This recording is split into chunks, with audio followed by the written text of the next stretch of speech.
우리가 살아가는 세상은 아주 분명한 경제 논리 위에 움직입니다.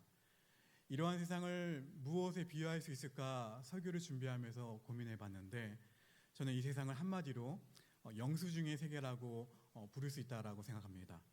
우리가 마트에서 물건을 살 때에도 무엇을 받나요? 영수증을 받죠. 직장에서 하루 종일 땀 흘려 일한 뒤에 월급을 받는 날에도 그렇습니다. 영수증이 있고 명세서가 있죠. 내가 얼마나 지불했는지, 내가 얼마나 일을 했는지, 내가 무엇을 받게 되는지를 기록을 하죠. 이 영수증의 세계는 아주 명확합니다. 내가 지불한 만큼 무엇을 주장할 수 있습니까? 권리를 주장을 하죠. 내가 일한 만큼 보상을 요구하는 구조예요.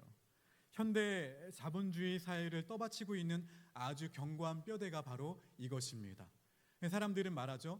세상에는 공짜가 없다라고 말합니다. 모든 것에는 대가가 따르고 애쓴 만큼 받는 것이라고 이야기를 하죠. 우리는 그래서인지 더 많이 얻기 위해서 더 많은 시간을 그 시간에 투자를 하고 더 많은 노력을 쏟아붓고 더 많은 돈을 쏟아붓습니다. 이른바 투자 산출의 원리예요. 너무나도 익숙하고 너무나도 당연해서 우리는 이것을 진리처럼 받아들이면서 살아가고 있어요. 문제는 이 세상의 이러한 경제 논리가 신앙 안에도 슬며시 스며들어 들어온다라는 거예요. 내가 더 열심히 성경을 읽으면, 내가 더 오래 기도하면, 내가 더 많이 봉사를 하면 하나님께서도 더 큰 복을 내게 내려주실 거야 생각합니다. 말로는 하지 않아도 마음 깊은 곳에서는 늘 그러한 계산이 돌아간다라는 거예요. 이것이 바로 우리가 너무 익숙하게 받아들이고 있는 세상의 경제 논리예요. 이러한 경제 논리는 결자 해지를 너무도 당연한 것으로 생각합니다.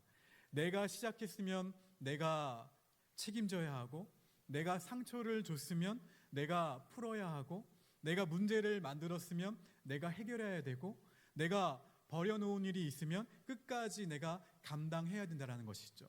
이 말은 얼핏 들으면 공평해 보이죠. 얼핏 보면 바르게 보입니다. 뿌린 대로 거둔다라는 말과도 그냥 잘 맞아 보여요. 여러분들, 신앙의 세계에서 영적인 관점에서 바라보게 되면 이 논리가 어느 순간 우리를 숨막히게 만드는 거대한 감옥이 될 수가 있다라는 거예요. 자크 엘룰은 인간과 돈이라는 저서에서 돈은 단순한 중립적 화폐가 아니라 인간의 영혼을 결박하고 하나님과 대적하게 만드는 영적 세력, 곧 만몬의 권세라고 저술했습니다. 이 만몬의 권세는 우리의 귓가에 아주 달콤하면서도 잔인한 속삭임을 계속해서 들려줘요. 너의 가치는 네가 쌓아올린 적립금으로 증명이 된다. 너의 인생의 성적표는 네가 모아놓은 영수증의 합계다.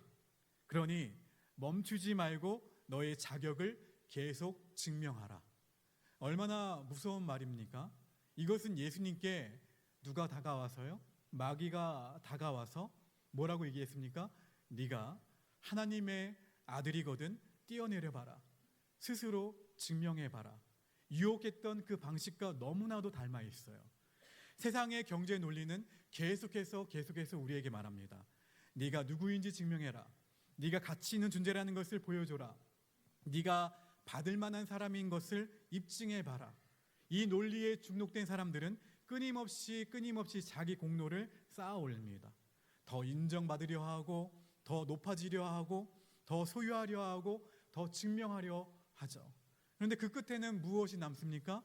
피로가 남아요. 피곤함이 남죠. 정죄가 남고 허무가 남아요. 이것이 바로 세상이 말하는 임금의 경제예요. 임금의 경제. 그런데 사순절 세 번째 주일인 오늘 하나님의 말씀은 우리에게 너무나도 다른 경제 원리를 보여주고 계세요. 아브라함의 부르심, 바울의 증언을 통해, 그리고 니고데모를 향한 예수님의 말씀과 순례자의 노래를 통해 성경은 이러한 세상의 논리를 뒤집는 하늘의 경제 논리가 있다라는 것을 선포하고 있어요. 그것은 투자와 산출의 논리가 아닙니다. 성과와 보상의 논리가 아니에요. 그것은 따라합시다. 선물과 믿음의 논리다. 이 두 가지를 놓치지 마세요. 선물과 믿음의 논리. 오늘 말씀은 우리를 올가매고 눌러왔던 세상의 경제 논리에서 벗어나서 우리를 자유하게 하는, 진리 안에서 자유하게 하는 하늘의 경제의 논리 안으로 들어가게 하는 거예요. 세상의 경제 논리가 노동의 대가를 청구하는 영수증의 논리라면 하늘의 경제는 영적 파산을 선언한 자에게 조건 없이 건네주시는 백지수표의 논리예요. 아브라함은 하나님 앞에서 그냥 가진 것 없는 빈손이었습니다. 아무것도 없었어요. 정말 공수거의 삶이었어요. 그러나 아브라함은 자기 손에 쥔 것을 붙든 것이 아니라 오직 하나님의 신실하심을 붙든 사람이었어요. 아브라함이 바로 하늘의 경제 원리로 살아갔던 사람입니다. 오늘 말씀을 통해 이 하늘의 경제 원리를 어떻게 증명하고 있는지 함께 차근차근 살펴볼까요? 오늘 본문은 사도 바울이 하늘의 경제 원리를 가장 선명하게 설명하고 있는 부분입니다. 그리고 그 증거로 바울은 믿음의 조상 아브라함을 우리 앞에 딱 세워놓고 있어요. 바울은 창세기 12장에 등장하는 아브라함을 소원합니다. 갈대아 우르를 떠나 어디로 가는지 알지 못한 채 길을 떠났던 사람, 하나님의 말씀 하나 붙잡고, 들려주셨잖아요. 그 말씀 하나 붙잡고 정처 없는 순종의 걸음을 내디뎠던 사람, 바로 그 아브라함. 하나님은 아브라함에게 말씀하셨죠. 너는 복이 될지라. 그리고 온 세상을 유업으로 주시겠다라고 약속하셨어요. 그런데 그 약속을 붙든 아브라함의 현실은 어땠습니까? 현실은 냉혹했죠. 아브라함에게는 자식이 없었어요. 나이는 들어 있었죠. 몸은 늙어갑니다. 죽을 날이 가까워오고 있다는 것을 알았어요. 말하자면 아브라함은 현실적으로 보면 무외의 상태에 서 있었어요. 근데 바로 여기서 바울이 질문을 합니다. 아브라함이 어떻게 그 엄청난 상속권을 받았는가? 어떻게 그 아브라함이 하나님의 약속을 유업으로 받게 되었는가? 유대 전통학자들은 쉽게 이렇게 말합니다. 아브라함이 율법을 잘 지켰기 때문에 그렇다. 그러나 바울은 오늘 본문에서 단호하게 말합니다. 아니요, 아브라함은 단지 하나님의 약속을 믿었을 뿐입니다. 이 대목에서 바울은 아주 놀라운 반전을 시도하고 있어요. 경제 용어를 끌어오고 있어요. 로마서 4장 4절 말씀 읽어봅니다. 4장 4절 시작.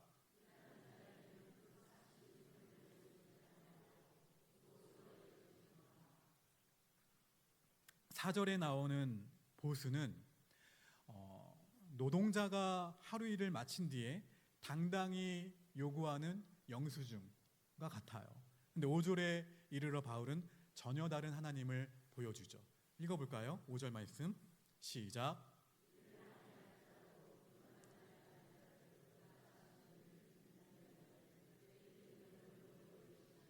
자, 하나님은 놀랍게도 경건하지 아니한 자를 향해 뭐라고 말씀하십니까? 너는 의롭다 말씀하세요. 경건하지도 않는데. 여러분, 이것이 무슨 의미일까요? 여기서 바울이 사용한 핵심 단어가 있는데 로기조마이라는 단어예요. 회계 용어로 장부에 기입하다라는 단어가 이 말씀에 쓰였습니다. 무슨 말입니까? 하나님께서 아브라함에 있는 비어있는 통장, 아무것도 없는 그 통장에, 잔고 없는 아브라함의 그 통장에 그리스도의 의라는 금액을 입금하셨다라는 거예요. 이 놀라운 이 복음의 이야기는 요한복음 3장의 니고데모 이야기와도 연결됩니다. 니고데모는 당대 최고의 엘리트였습니다. 종교적으로도 엘리트였고 도덕적으로도 사회적으로도 인정받는 사람 가운데 대표적인 사람이었어요. 어찌 보면 니고데모는 자신의 그 영수증을 꽤 많이 가지고 있었던 사람이라 할 수 있어요. 나는 이것도 했고 이것도 가지고 있고 저것도 했고 내가 여기까지 올라왔고 이렇게 사회 가운데에서도 이렇게 인정받고 있다. 그런데 그러한 니고데모에게 예수님은 단호하게 말씀하시죠. 사람이 거듭나지 아니하면 하나님의 나라를 볼 수 없다. 니고데는 당황해서 또 이렇게 질문을 하죠. 사람이 늙으면 어떻게 다시 어머니의 그 모태로 들어가서 태어날 수 있습니까? 니고데모는 여전히 아래에서 위로 올라가는 방식, 자기 힘으로 도달하는 방식으로 이 말씀을 이해하려고 했어요. 근데 예수님은 전혀 다른 길을 말씀하시죠. 구원은 아래에서 위로 올라가는 것이 아니라 어디로요? 위로부터 아래로 내려오는 것이다. 인간 스스로 만들어내는 것이 아니라 누가 주시는 것이다? 하나님께서 주시는 것이다. 인간이 획득하는 것이 구원이 아니라 믿음으로 받는 것이다. 할렐루야. 이것이 로마서 4장의 아브라함과 연결이 돼요. 내 몸은 늙었어요. 나의 현실은 자식이 없어요. 아무것도 없죠. 그렇죠? 죽음이 점점 가까이 오고 있음을 알면서도 아내 사라의 태가 죽은 것 같음을 알고 있으면서도 바랄 수 없는 가운데 그 바랐던 아브라함은 자기 가능성을 믿은 사람이 아니라 하나님의 약속을 믿은 사람이었어요. 그래서 우리는 여기에서 한 가지 중요한 진리를 보게 됩니다. 우리의 구원은 우리의 노력으로 아래에서 기어 올라가는 것이 아니라 우리의 구원은 하나님이 세상을 이처럼 사랑하사 독생자를 주신 위로부터의 선물을 믿음으로 받는 우주적인 사건이라는 것을요. 로마서 4장 13절 말씀을 보시게 되면 읽어볼까요? 시작.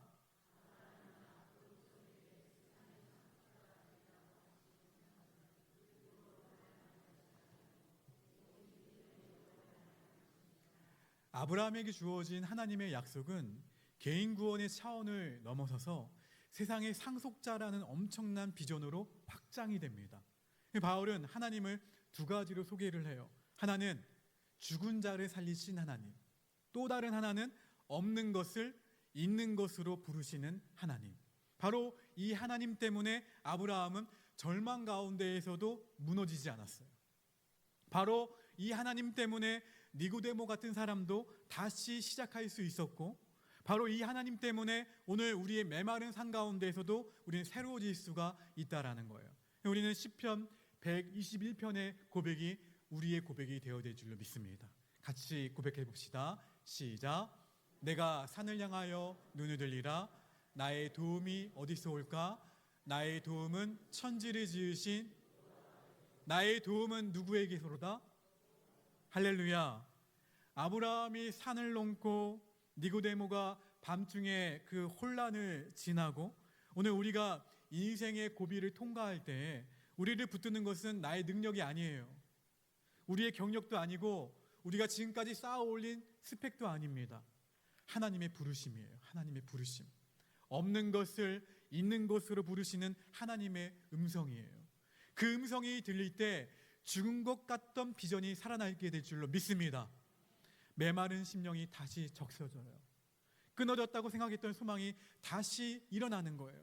하늘의 경제는 바로 그렇게 시작이 되는 거예요. 일단 바울은 왜 이 말씀을 오늘 기록했을까요? 왜 굳이 아브라함을 다시 소환해서 이 이야기를 길게 설명하고 있을까요? 그 목적은 분명합니다. 하늘의 경제 원리가 무엇인지 분명하게 깨닫게 하기 위해서, 그리고 우리의 구원이 인간의 행위에 달린 것이 아니라 오직 믿음으로 주어지는 은혜라는 사실을 확고히 하려는 데 있다라는 거예요. 바울이 사실 이 편지를 쓸 때에 로마 교회 안에는 심각한 긴장과 갈등이 있었습니다. 유대인 그리스도인들과 이방인 그리스도인들 사이에 긴장과 갈등이 있었어요. AD 49년 글라우디오 황제의 유대인 추방령으로 유대인들이 교회를 떠났다가 다시 돌아오게 되었을 때 이미 교회는 이방인 중심으로 개편되어 있었어요. 그때 갈등이 생긴 거예요. 그때 충돌이 생긴 거예요. 유대인들은 어떻게 생각했냐면 자신들의 혈통적인 자부심을 가지고 있었어요. 우리는 누구의 후손이다? 아브라함의 후손이다. 그리고 율법을 준수하고 있잖아요. 할례를 했잖아요. 이 율법 준수와 할례를 구원의 필수 조건으로 내세웠어요. 이방인을 바라보면서 너희는 율법을 준수하고 있지 않고 너희는 할례를 받지 않았으니까 이 구원을 받을 수가 없다라고 한 거죠. 쉽게 말하면 그래도 기본 자격은 갖춰 있어야 되지 않겠느냐 이거예요.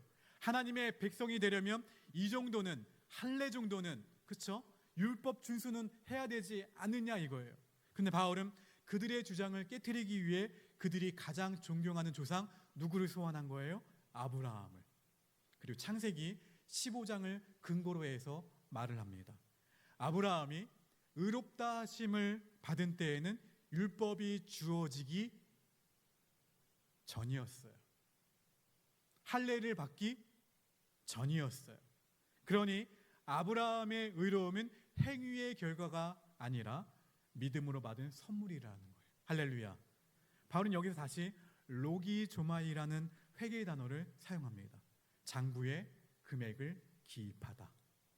세상의 경제 논리에서는 삭시 어디에 기록됩니까? 장부에 기록이 되죠. 일한 만큼 기입이 됩니다. 그러나 하나님은 전혀 다른 방식으로 기록하세요. 아무 자격 없는 자의 인생의 장부에 무엇을 기입하시냐면 은혜를 기입하세요. 경건하지 못한 자의 그 장부에 의를 기입하십니다. 하나님은 거래를 하신 분이 아니라 증여하시는 분이에요. 이것은 하나님과 인간의 관계를 완전히 바꿔놓습니다. 세상의 논리 안에서는 우리는 하나님께 뭔가를 청구하는 사람이에요. 반대로 하나님께 빚을 진 채무자처럼 살아가는 사람이에요. 세상의 논리 안에서는 늘 부족하고 늘 갚아야 되고 늘 긴장해야 되는 관계 가운데 있어요. 그러나 십자가 복음 안에서 하나님은 우리를 품꾼이 아니라 누구로 부르고 계세요? 자녀로 부르고 계세요. 바울은 이 의미를 로마서 4장 12절부터 17절까지 확장해서 아브라함을 많은 민족의 아버지로 설명하고 있어요. 이것은 유대인 중심의 협소한 구원관을 넘어서서 믿음으로 하나님께 나오는 모든 사람들이 하나님의 가족이 된다라는 보편적 구원의 비전을 우리에게 제시하고 있습니다. 여러분, 세상은 끊임없이 우리에게 묻죠. 너는 무엇을 했느냐? 너는 얼마나 이루었느냐? 너는 왜 그거밖에 못했느냐? 근데 복음은 우리에게 이렇게 묻습니다. 너는 누구에게 속해 있느냐? 루터는 말했습니다. 율법은 하라라고 외치는 폭군과 같고 복음은 이루어졌다라고 들려주는 위로자와 같다. 정말 그래요. 우리는 평생 빚을 갚아야 하는 불안한 채무자로 부름받은 존재가 아니라는 거예요. 우리는 아버지의 집으로 돌아와서 그 풍성함을 누리고 그 풍성함을 흘려보내는 누구의 자녀예요? 하나님의 자녀예요. 이 말씀은 우리를 자유롭게 합니다. 사랑받기 위해 순종하는 것이 아니라 이미 사랑받았기 때문에 순종하는 거예요. 인정받기 위해 애쓰는 것이 아니라 이미 받아들여졌기 때문에 기쁘게 반응하는 거예요. 오늘 바울은 이 본문을 통해서 우리에게 묻고 있습니다. 너는 너의 어떠한 가치 위에 인생을 세우고 있느냐? 너는 누구 안에 살아가고 있느냐? 너는 어떠한 삶의 방식을 따르고 있느냐? 그다음에 오늘 말씀을 들은 저와 여러분 모두가 실제로 붙들어야 될 것은 무엇입니까?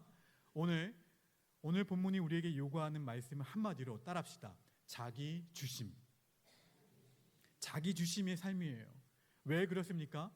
예수님의 삶이 그러셨어요.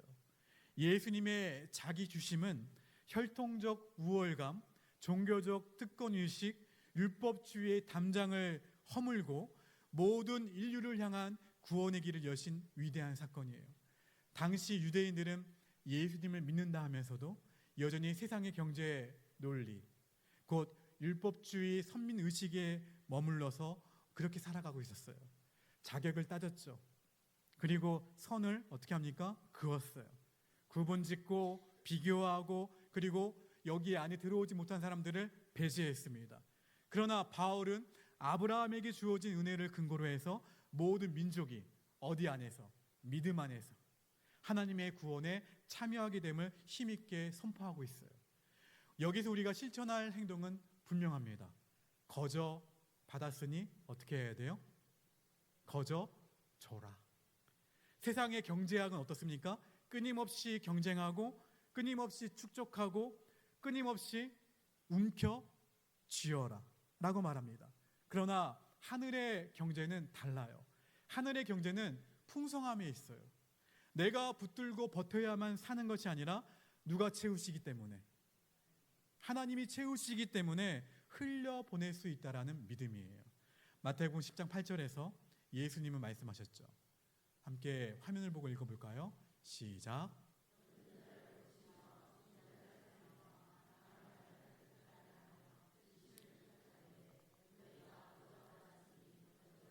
너희가 거저 받았으니 거저 주라. 이것이 하늘 경제의 핵심이에요. 구원도 거저 받았고, 용서도 거저 받았고, 사랑도 거저 받았어요. 그렇다면 우리의 삶도 세상의 선물이 되어야 되지 않을까요? 옆 사람에게 고민합시다. 세상의 선물이 됩시다. 되게 중요한 말씀이에요. 우리의 이 말이 선물이 되어야 돼요. 우리의 시간도 세상의 선물이 되어야 돼요. 우리의 물질도 선물이 되어야 되고, 우리의 존재 자체가 누군가에게 하나님의 은혜를 풍성하게 흘려보내는 선물이 되어야 된다는 거예요. 자크 엘룰은 돈과 권력에서 돈의 권세를 깨트리는 유일한 길은 대가 없이 거저주는 것이라고 했습니다. 이 말은 단순한 도덕적 권면이 아니에요. 만몬의 질서에 대한 영적인 도전을 말하고 있어요. 나는 돈의 논리로 살지 않겠다. 나는 계산의 논리로 살지 않겠다. 나는 뭐로 살겠다는 거예요? 은혜의 논리로 살겠다라는 고백이에요. 이 고백이 바로 거저주는 상 가운데 담겨 있습니다. 그래서 하늘의 경제를 아는 사람은 재물과 재능을 나눌 때에도 계산으로 움직이지 않아요. 손해를 따지기 전에 무엇을 기억하냐면 은혜를 기억을 해요. 왜냐하면 잃어버릴까 두려워 떠는 품꾼이 아니라 이미 나는 상속받은 하나님의 자녀이기 때문에, 하나님의 무조건적인 용납을 경험한 사람만이 타인을 조건 없이 받아들이는 환대의 삶을 살 수가 있어요. 세상은 상대의 자격을 따지면서 대우합니다. 쓸모가 있으면 대우하죠. 능력이 있으면 대우를 합니다. 보답할 수 있는지 계산을 합니다. 그러나 하늘의 윤리는 상대의 존재를 어떻게 생각하냐면 선물로 생각해요. 옆 사람 잠깐 바라보실까요? 선물이에요, 선물. 네. 내게 주어진 선물이에요. 그리고 우리들만 선물이 아니에요. 이 자리를 박차고 나갔을 때 여러분이 만나는 이 화상 하면서 나와 같이 예배 드리면 좋을 텐데 그분도 누구예요? 우리의 선물이에요. 선물. 여러분, 상대의 존재를 선물로 받아들일 수가 있어요. 내가 자격 없이 의롭다 하심을 받았다는 사실을 기억하는 사람은 다른 사람을 쉽게 정죄할 수 없어요. 내가 조건 없이 받아들였다는 사실을 아는 사람은 다른 사람에 대해서 함부로 말할 수가 없어요. 내가 값없이 용서받았다는 사실을 아는 사람은 용서 없는 삶을 계속 붙들고 살아갈 수가 없어요. 이것이 하늘의 경제가 만드는 삶이에요. 이 경제는 우리를 세상이 이해할 수 없을 정도로 자유로운 순종으로 인도합니다. 빚을 갚느라 허덕이는 채무자의 삶이 아니라 모든 것을 하나님 아버지께 상여받은 뭐예요? 상속받은 하나님의 자녀로 살아가게 만든다라는 거예요. 그리고 그 풍성함을 나만 지고 있는 것이 아니라 어디로요? 세상 속으로 흘려보내는 삶을 살게 한다라는 거예요. 사랑하는 성도 여러분, 오늘 말씀은 저와 여러분 모두에게 하늘의 경제 논리를 가르쳐주고 있어요. 그런데 이 하늘의 경제 논리는 아무나 분별할 수 있는 것이 아니에요. 빈손으로 받은 이 선물이 얼마나 큰지 아는 사람만이 이 은혜를 알아볼 수 있다는 거예요. 오늘 저와 여러분은 결단해야 됩니다. 세상의 경제 논리로 계속해서 살아갈 것인가, 아니면 하늘의 경제 논리로 살아갈 것인가. 세상은 계속해서 우리에게 속삭이죠. 야, 너가 얼마나 노력했는지 한번 보여줘. 네가 얼마나 성과를 냈는지 증명해. 네가 얼마나 가치 있는 사람인지 입증해. 그리고 노력한 만큼 보상받는 것이 공평하다라고 우리에게 말을 합니다. 겉으로는 맞는 말처럼 보여요. 그러나 그 길의 끝에는 끊임없는 비교가 있어요. 불안이 있고 공포가 있고 그리고 정죄가 있고 결국 그 영혼은 지쳐버려요. 그런데 오늘 복음은 전혀 다른 소식을 우리에게 전해주고 있어요. 하늘의 경제 논리는 어디예요? 아브라함처럼 빈손에 의라는 거액을 입금하셨다라고 선언하고 있어요. 니고데모가 그토록 목말라 했던 그 새 생명을 하나님께서 무엇으로 주셨다? 선물로 주셨다.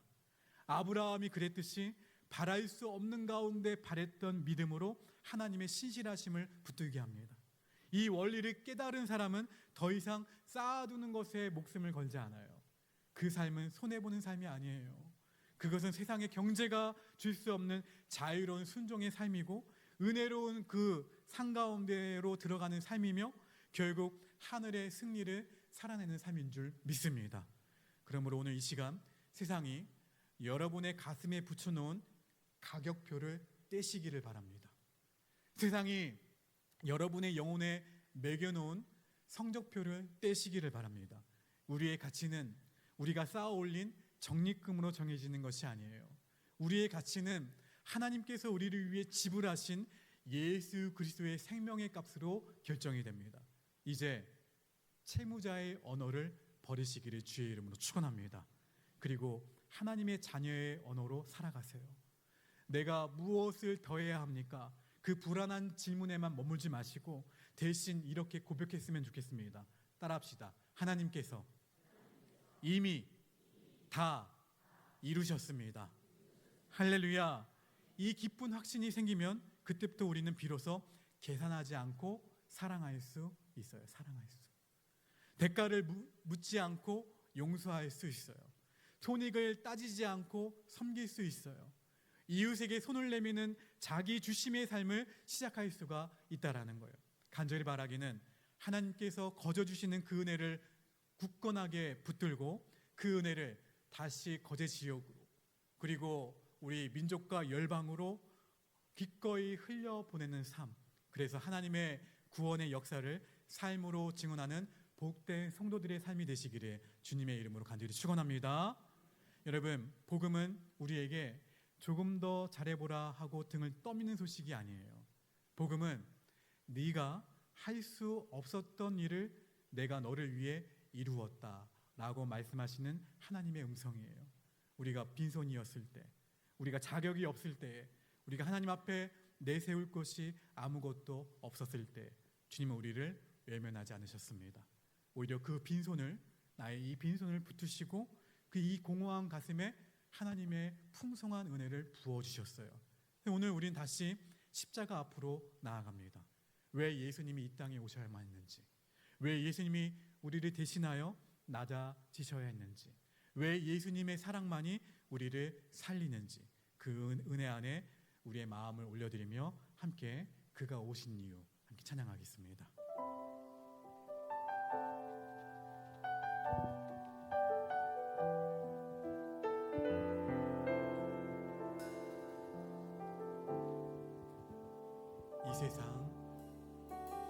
이 세상 가장 아름다고 순종의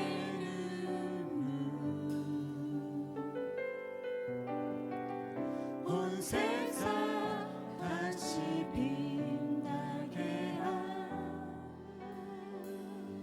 두 손을 가슴에 얹겠습니다. 오늘 로마서의 말씀을 통해 우리의 영혼을 다시 복음 앞에 세워주시니 감사합니다. 주님, 우리는 그동안 세상의 경제 논리에 너무 익숙하게 살아왔습니다. 무엇을 해야 인정받는다고 생각했고 얼마나 해내는지로 내 가치를 판단했고 신앙조차도 은혜가 아니라 성과로 계산하려 했던 우리의 완악함을 용서하여 주시옵소서. 주님, 아브라함처럼 우리도 빈손입니다. 내세울 것 없고 자랑할 것 없고 붙들만한 것도 없는 존재입니다. 그런데도 하나님께서 그런 우리를 외면하지 않으시고 경건하지 아니한 자를 의롭다 하시는 그 놀라운 은혜로 품어주심이 감사합니다. 이제 우리로 하여금 채무자의 마음이 아니라 하나님 자녀의 마음으로 살게 하여 주시옵소서. 늘 불안해서 증명하라는 삶이 아니라 이미 하나님의 자녀로 받아들여졌기 때문에 순종하는 삶을 살게 하여 주시옵소서. 쌓아두는 삶이 아니라 흘려보내는 삶을 살게 하여 주시옵소서. 계산하는 손이 아니라 내어주는 손이 되게 하시고 정죄하는 입술이 아니라 살리는 입술이 되게 하시고 다친 마음이 아니라 환대하는 마음이 되게 하여 주시옵소서. 주님, 우리 가정 안에도 하늘의 경제가 흐르게 하시고, 우리 교회 안에도 하늘의 경제가 흐르게 하시고, 우리 구역 안에도 하늘의 경제가 흐르게 하시고, 우리의 일터와 관계 가운데에도 하늘의 경제가 흐르게 하여 주시옵소서. 거저 받았으니 거저 주는 기쁨을 알게 하시고, 예수 그리스도 안에서 이미 풍성한 사람으로 살아가는 믿음을 허락하여 주시옵소서. 죽은 자를 살리시며 없는 것을 있는 것으로 부르신 아버지 하나님, 오늘도 낙심한 심령들이 있다면, 아파하는 심령들이 있다면, 괴로워하는 심령들이 있다면 일으켜 주시고, 메마른 마음들이 있다면 생명의 강이 흐르게 하시며, 우리 모두가 은혜의 상속자로 담대히 살아가도록 인도하여 주시옵소서.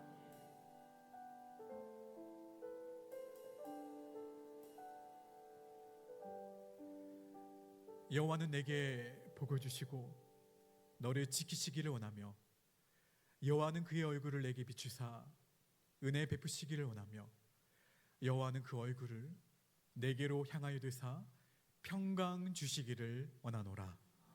지금은 경건하지 아니한 자를 의롭다 하시며 죽은 자를 살리시고 없는 것을 있는 것으로 부르시는 하나님 아버지의 크신 은혜와 우리가 값없이 받은 구원을 위하여 기꺼이 이 땅에 오시고 십자가에서 친히 생명의 값을 치르심으로 우리의 모든 영적 빚을 다 갚아주신 우리 주 예수 그리스도의 놀라우신 사랑과, 이제 더 이상 채무자의 두려움이 아니라 자녀의 담대함으로 살게 하시고, 영수증을 붙들고 사는 인생이 아니라 은혜를 흘려보내는 인생으로 살아가도록 붙드시며, 우리의 메마른 심령과 빈손 같은 현실 가운데에서도 하늘의 경제를 믿는 믿음으로 자유롭게 순종하게 하시는 성령 하나님의 위로와 교통하심의 역사가 세상의 가격표와 성적표를 떼어내고 오직 예수 그리스도의 은혜로 주어진 의를 붙들며 거저 받았으니